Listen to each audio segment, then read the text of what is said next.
Yes, we know that ISIS has claimed responsibility. It's not official yet, and all the indicators are that it's an ISIS-type operation. But until it's official, we can't really say that.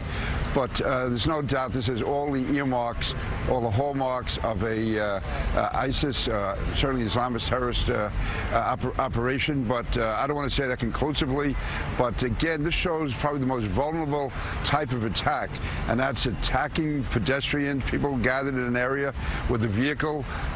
Unless you have the intelligence in advance, it's very, very difficult to protect against it. You can't put barriers up everywhere, and especially in a place like Spain, they weren't expecting this. They've had a number of terrorists arrested in Spain, and I guess it was back in 2004 they had the massive subway attack.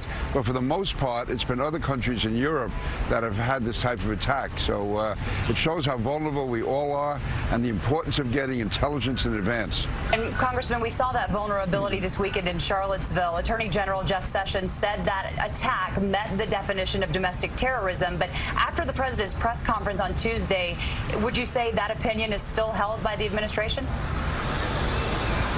No, to me, I missed the last part of what you said, but to me, this was an act of domestic terrorism. I think the Attorney General is right. There's probably any number of ways that the person be prosecuted, whether it's a civil rights violation, human rights violation, or a act of terrorism, or all of the above, or again, certainly in state court for murder. But to me, this is an act of terrorism. So what happened in Charlottesville was definitely an act of terrorism because it was an act of violence for a political end, or they thought was a political end, and it used the same type the weaponry, if you will, as ISIS does, the automobile.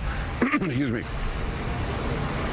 Curious your take on the president's response to the attack. He said both sides are responsible. He said there were good people in that march of Nazis and Klansmen, etc. Is that true or false? What did you see? It's false. Anyone who was good, when they got there, they would have seen what was happening with the Confederate flags and Nazi flags.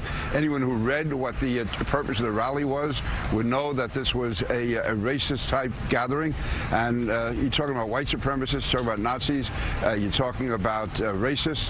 No, this was not an event for good people. As far as I'm concerned, anyone who was there, unless they were totally out of their mind, it was evil and diabolical. And it's as simple as that. Okay, Congressman Peter King, we thank you for your perspective tonight. We appreciate it. You're very welcome. Thank you.